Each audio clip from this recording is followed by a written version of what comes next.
doing?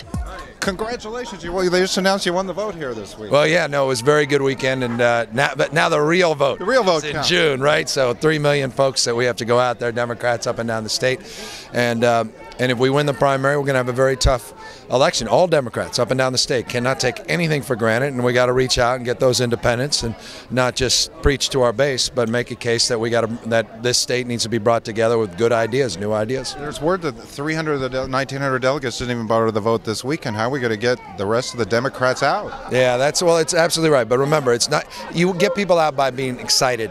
You can't manipulate. We spend so much time talking about get out the vote and coercing folks and getting them, dragging them to the polls. It's not about that. It's about inspiring people, and you inspire people with great ideas. You're very bold and audacious. So I hope so. I don't know. I mean, but there are a lot of folks to inspire. So that's right. You got to get into their TV sets. What do you think of this Tea Party?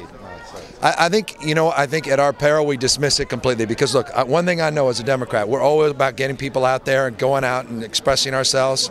And you know what? When people disagree with us, and we're all about the party of inclusion, and we want dissent, and we want people to make their case, and then we just quickly dismiss them, I think we act like fools. I really think this is a big problem for us. I don't like the extreme elements of the Tea Party. It's a dominantly conservative party, but fair enough. I respect the fact people are getting up out their couches and getting out there on the street and participating. And you know what? As Democrats, we should applaud that, and we should be doing the same damn thing as opposed to complaining about it. We need to get out there. We need to get back on the streets. We need to be making a case for a brighter future for our kids and grandkids.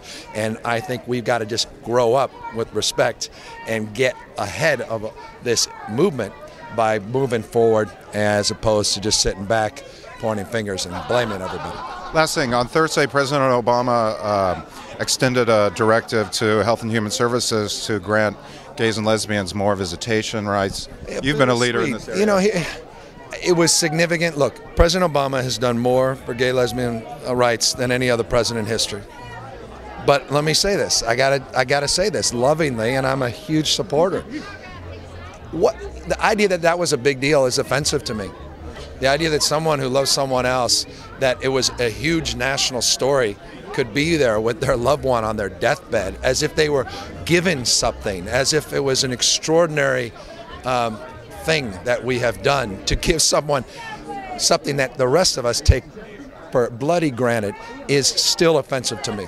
I mean, we would never do this to any other group of people. We still, Democrats, not just Republicans, still are discriminating against people, and it's offensive to me. It is offensive. I just, in the core of my soul, and so I don't run the 90-yard dash on equality, on race, on gender, on ethnicity, and sure as heck we'll never do it on gay and lesbian rights. And until we grow up, then we'll never fulfill the promise of the Constitution, and this party will never be the party we preach until we start practicing full equality. Thanks for all you do. Good luck, sir. Thank you.